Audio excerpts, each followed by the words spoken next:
Halo, assalamualaikum warahmatullahi wabarakatuh. Apa kabar pria dan wanita cakep yang keluarnya di tengah malam hari? Gimana? Dengan perasaannya masih digantung doi ya? Mungkin dengan nonton video ini tidak akan membuat dikau menjadi lebih kece. Namun, aku selalu berharap setelah menonton dan mendengar video dari saya, jiwa tampan dan pemberani sobat akan tertantang. Dengan begitu akan lebih baik nantinya, dimana saya akan merekrut asisten pribadi untuk menjalankan misi suci, yaitu 1. Mencari kutu di kepala Sun Gokong, karena di setiap serial filmnya ia selalu menggaruk-garuk kepala tanpa sebab. 2. Menyeberangkan nenek-nenek ke Pulau Dewata, sebab dia ingin merasakan refreshing setelah memenangkan pertempuran melawan penjajah pada tahun 1900 sebelum Masehi. Wow, iya, wow sekali. Seperti film kali ini yang akan saya rangkum, yang berjudul The Ballets, di mana film ini diproduksi oleh negara Perancis yang bergenre action, crime, dan thriller. Layaknya film dengan genre aksi lainnya, penonton akan disuguhi banyak aksi yang memukau dari para pemain. Film yang tampil dengan durasi kurang lebih 90 menit ini menyajikan dengan adegan perkelahian yang keras. Ini tentu tidak akan mengherankan, mengingat debutnya sebagai stuntman sehingga Albin Lenoir mampu membawakan adegan tersebut dengan sangat-sangat yang lebih nyata. Selain itu, karena film ini bercerita tentang kisah polisi dan penjahat, maka tak lepas dari adegan tembak-menembak. Dan ditambah lagi, film ini menyajikan kejar-kejaran mobil dengan kecepatan yang sangat-sangat tinggi. Sinopsis pendek dari film ini ialah menceritakan tentang narapidana di mana napi tersebut mempunyai keahlian khusus, yaitu untuk merakit dan membuat kerangka dan kualitas mobil menjadi lebih kuat.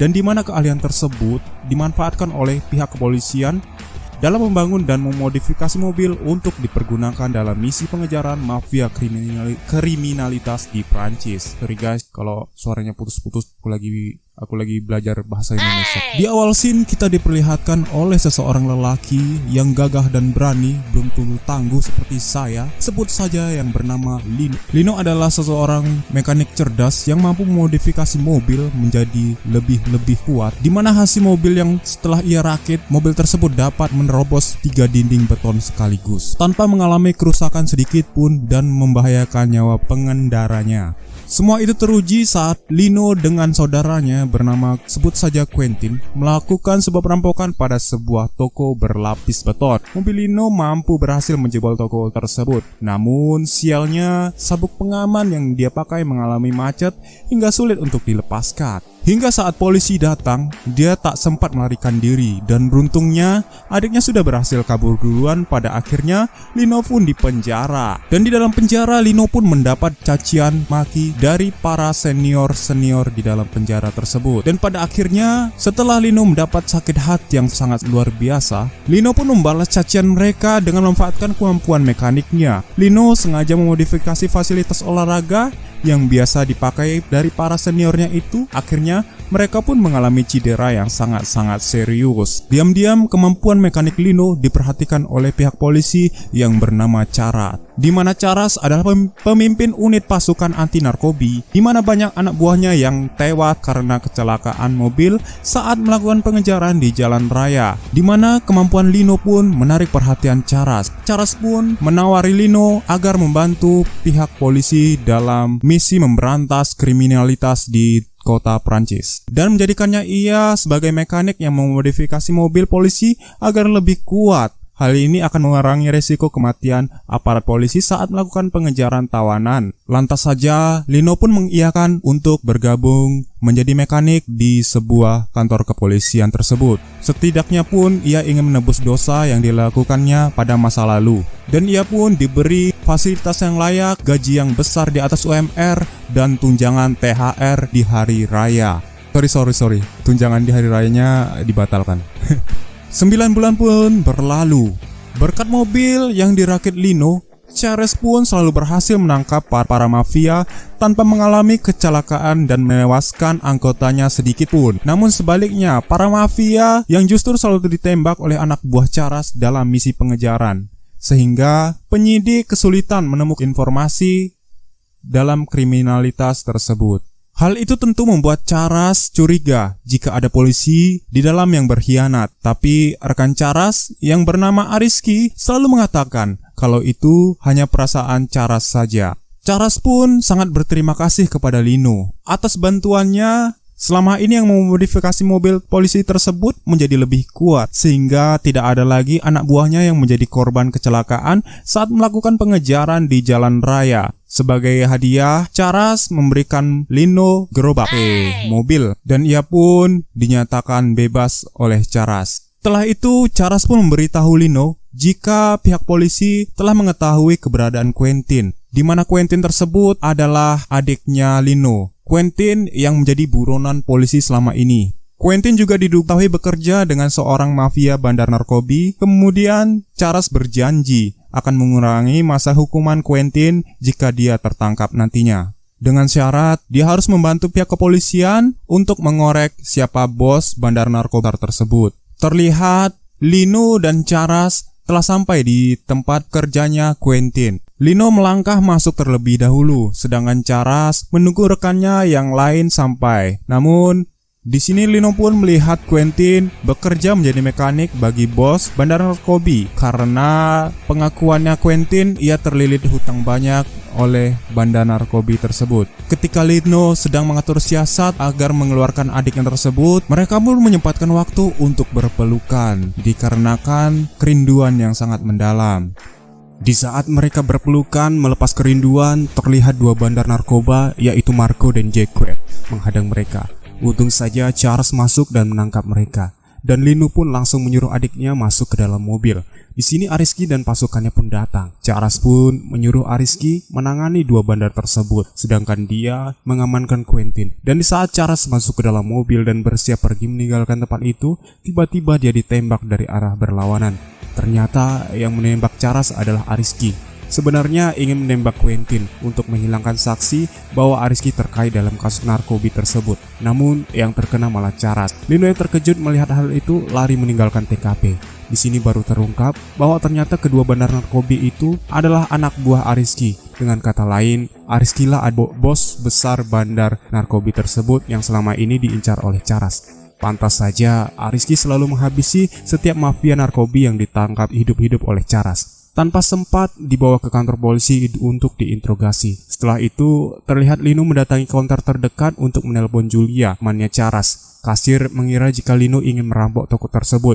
Kasir itu lalu menelpon polisi. Lino pun ditangkap dan dibawa ke kantor polisi. Ternyata yang menangkap Lino adalah timnya Rizky. Rizky menyuruh Lino membuat bukti palsu jika Charles ditembak mati oleh mafia narkoba saat menjalankan tugas misi. Sontak Lino pun menolak. Namun Rizky mengancam akan memasukkannya ke penjara dengan tuduhan pembunuhan Charles karena Rizky mempunyai riwayat rekaman telepon Lino bersama Charles sebelum dia tewas. Lino pun menolak tawaran Rizky tersebut.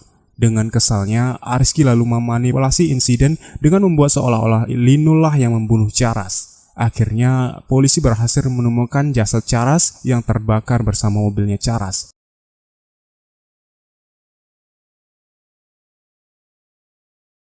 Lino yang merasa kalau dirinya sudah diperdaya oleh Rizky berniat kabur dari kantor polisi. Usaha Lino pun tersadap oleh kamera CCTV dan polisi pun berusaha untuk menghentikannya lalu memasukkannya ke dalam sel kembali. Namun dengan kungfu jurus kucing yang selama ini dia pelajari berabad-abad, Lino pun berhasil melumpuhkan belasan polisi.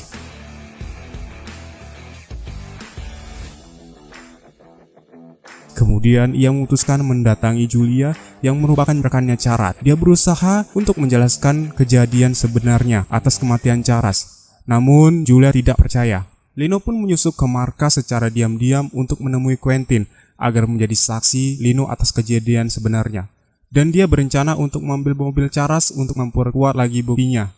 Namun sialnya Lino malah terangkap. Di markas itu, Quentin berusaha menyelamatkan Lino. Akhirnya berhasil kabur dari sana. Quentin pun memberitahu Lino lokasi di mana bos-bos mafia menyimpan harta gono gini mereka. Dan mereka meyakini kalau mobil Charles disimpan di sana juga. Di lain latar, tim penyelidikan menginformasikan kepada Julia kalau mobil yang terbakar bersama Charles bukanlah mobil Charles sebenarnya. Mendengar hal itu, Julia langsung teringat akan pengakuan Lino yang mengatakan kalau Rizky lah yang telah membunuh Charles. Lalu ia menelpon Lino dan memintanya untuk menerangkan secara detail tentang insiden tersebut. Kemudian Lino meminta untuk bertemu langsung dengan Julia agar lebih jelas seperti apa kronologinya terjadi. Quentin akan menjadi saksi dan menjelaskan semuanya termasuk perdagangan narkoba yang dijalankan oleh Rizky.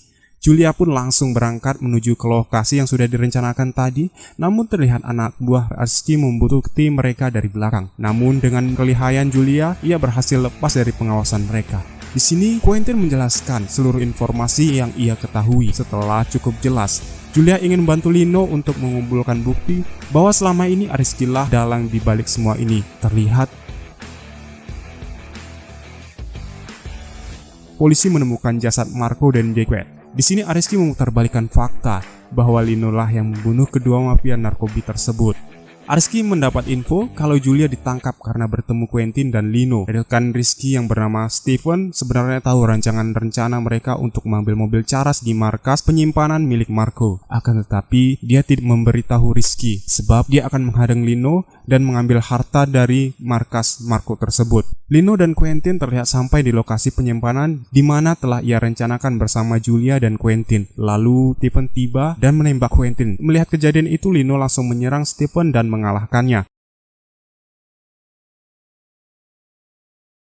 Scene berpindah di kantor polisi. Julia yang berusaha menjelaskan kepada atasannya tersebut jika Rizky yang berkhianat dan telah membunuh Charas. Tetapi atasannya tidak percaya dan menuduhnya kalau Julia sengaja memalsukan cerita untuk melindungi dan bersekongkol dengan Lino. Dia menganggap kalau Julia sudah jatuh hati dengan Lino, seorang kriminal. Telah mengamankan dan memborgol Stephen, Lino berusaha mencari jasad adiknya untuk terakhir kalinya tersebut. Ketika itu dia langsung melihat bercak tetesan darah dan mengikutinya. Memang benar, ternyata itu tetesan darah adiknya dan terlihat Quentin tewas dengan cara menggenaskan, yaitu tersandar di samping ban traktor. Lalu tanpa sengaja ia melihat tali yang mengarah ke sebuah tumpukan-tumpukan jerami.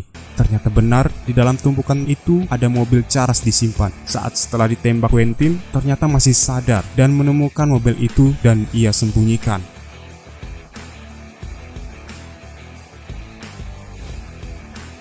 Kemudian dia menelpon Julia, tetapi handphone Julia telah disita oleh Rizky. Lalu dia pun menjawab telepon Lino tersebut. Lino mengatakan akan memberikan mobil itu kepada tim bengkel untuk diidentifikasi. Sontak saja membuat Rizky marah. Dia memerintahkan timnya untuk menghadang Lino. Untuk mengantisipasi hal yang tidak diinginkan, Lino pun merakit ulang mobil Charas tersebut. Merancang mobil itu agar memiliki daya tahan benturan 20 kali lebih kuat. Rizky dan pasukannya telah siap untuk menghadang Lino.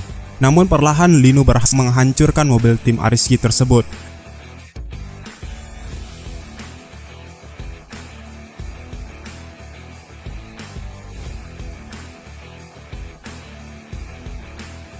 Dan pusat kepolisian pun mendapat laporan bahwa mobil Charas yang diburu oleh pasukan Rizky. Mengetahui hal itu, baru percaya akan semua ucapan Julia. Setelah mendengar pembicaraan atasannya, lalu Julia kabur dan menghampiri Lino untuk membantunya.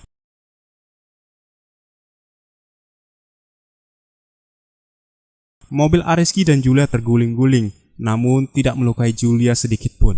Melihat hal itu tidak tanggung-tanggung, Lino turun dari mobil dan menghajar Rizky. Pada akhirnya, Lino berhasil membawa mobil itu ke bengkel polisi untuk diidentifikasi. Sedangkan hal itu membuat Rizky depresi, ingin menghindar dari hukum dan melarikan diri dengan membawa uang kekayaan haramnya. Ia pun tega meninggalkan keluarganya.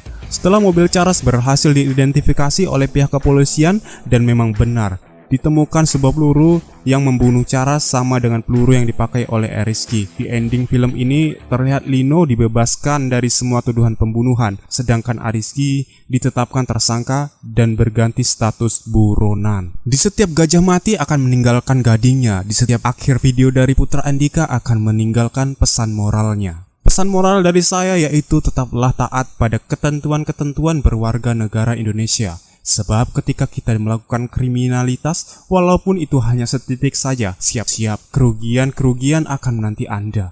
Di mana pepatah menyebutkan, apapun yang kalian tanam, itulah yang akan kamu tuai. Oke, saya Putra Andika mengundurkan diri dari channel ini. Wassalamualaikum warahmatullahi wabarakatuh. Berjumpa kembali di review film kita selanjutnya.